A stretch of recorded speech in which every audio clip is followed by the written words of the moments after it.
Welcome back, Class 6 students. This is a new chapter, lesson number 6, The Diamond Necklace. This is a chapter written by Henry Albert Guy de Maupassant. And in this chapter, we're going to learn about how a French lady named Matilda, who had always imagined herself as an aristocrat, despite being born into a family of clerks, which she describes as an accident of fate, allows herself to marry a petty clerk. And we will also learn about how her life changes when one day she attends a ball with her husband, and how her pride and discontentment and obsession with wealth will cause her to lose 10 years of her life in suffering. But before we go into the lesson, let us first learn about the author.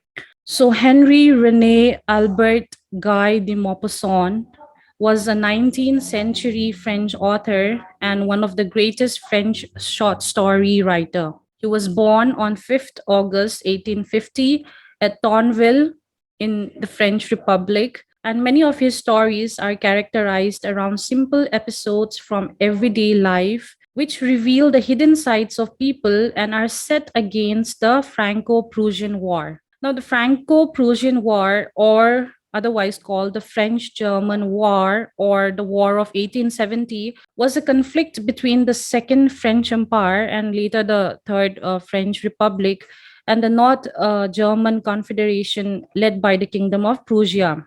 The war lasted from 19 July 1870 to 28th January 1871. So, our author, Guy de Maupassant, is a well known author during this time, and most of his works are set against this particular war.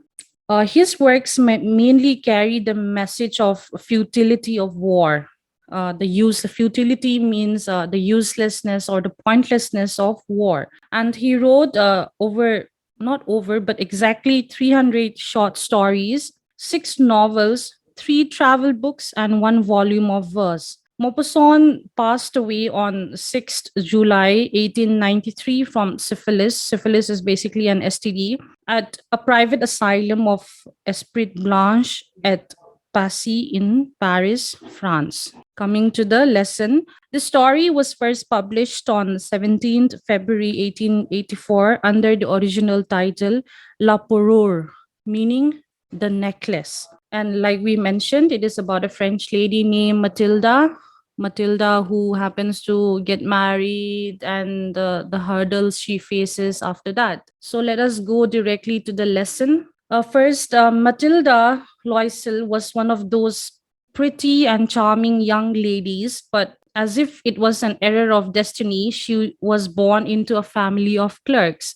She had no money, no hopes, no means of becoming known or famous or getting married to a rich man. She then got married to one Mr. Loisel, who was also a clerk working in the office of the Board of Education. Her husband, although being a low paid clerk, tried his best to make her happy but had little to give. So Matilda felt like she suffered. She felt like she suffered because she felt bad for herself for living in the poverty of her apartment, her house, the shabby walls, the worn, damaged chair, and the faded hangings. Faded hangings means the curtains or the tablecloths or whatever was used, the linen in the house were all worn out. So, because of all this, she felt like she was born for all the fine and beautiful things of life, but when she could not have it, she was very sad. One evening, Mr. Loisel returns home with an invitation in his hand.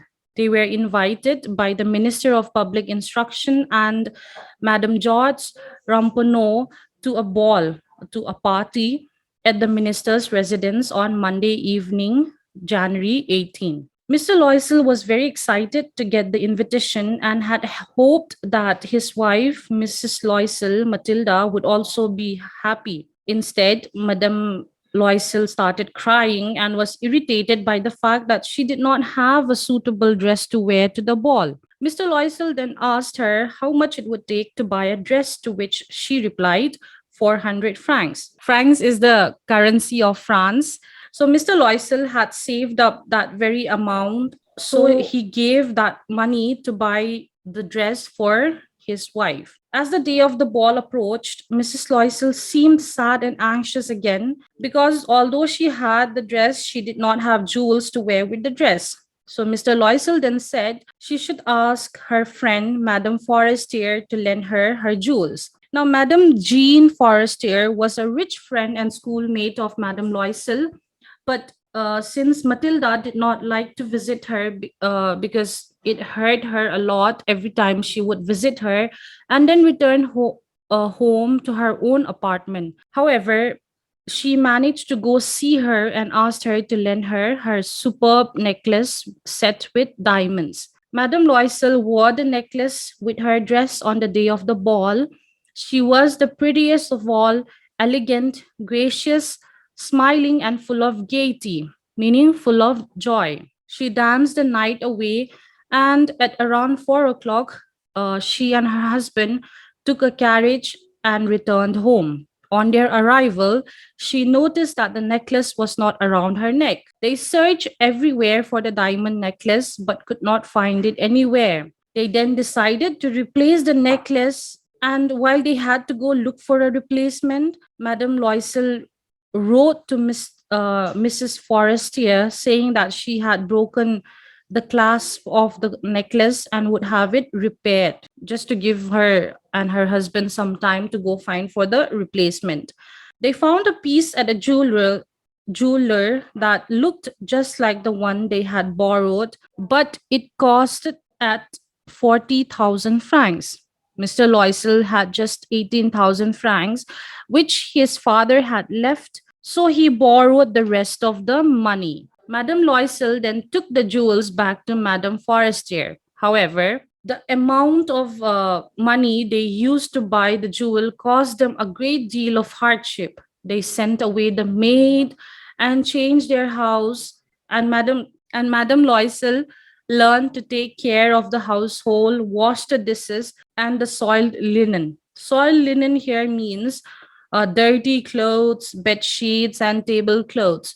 So Madame Loisel, who once lived in not that much of a luxury, but she did have people to work around the house and do all the dirty work. But now, because she and her husband took a loan in order to repay the money they had borrowed to buy the necklace, they now had to give away whatever they once owned. They changed their apartment. They moved into a smaller house. They had to send away the maid, and Madame Loisel therefore had to do all her work herself. So Madame Loisel now seemed old. Her husband worked evenings and nights, all for the rest of the next 10 years. And at the end of 10 years, they had repaid all their debts. But like we said, by the end of the 10 years, Madame Loisel was already very old and had become a downtrodden woman of a poor household. So a downtrodden woman means a woman who is looked down by others belonging to a higher class of the society, because she was now poor. So one day when she was taking a walk, she suddenly saw Madame Forestier. Remember, Madame Forestier was the woman from whom she had borrowed the diamond necklace. So when she approached her, her friend, Madame Forestier, was astonished to see how much she had changed. Madame Loisel said she had changed because she had hard days and was all because of her, Madame Forestier. She blamed her friend Jean. She then went on to tell her how her husband and her had taken a loan to replace the diamond necklace, and that had taken them to live a life of hardship for 10 years.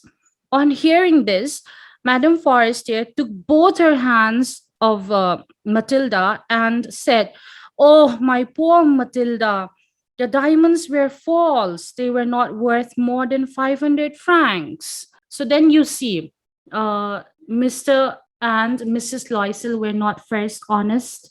they did not tell Madame Forrester that they had actually lost the diamond necklace. And secondly, Madame Forrester learned her lesson of the fact that she should be happy and content with whatever she had. And because she was not content with her life, she had to face that 10 years of hardship in order to pay for something that was not even worth 500 francs. So that is the lesson, the diamond necklace, chapter 6. Home assignment, you have to answer the following questions. Each question carries 2 marks. You have 5 questions here. The first is, who was Guy de Maupassant? Second is, why was Matilda Loisel unhappy despite being pretty and charming? So third is, where were the Loisels invited to? They were invited to some place. So you have to mention that. The fourth question is, what happened when the Loisels returned home after the ball? Fifth is, how did the Loisels repay the loan? These are 5 questions. Please answer correctly. You may look into your text as well. Thank you.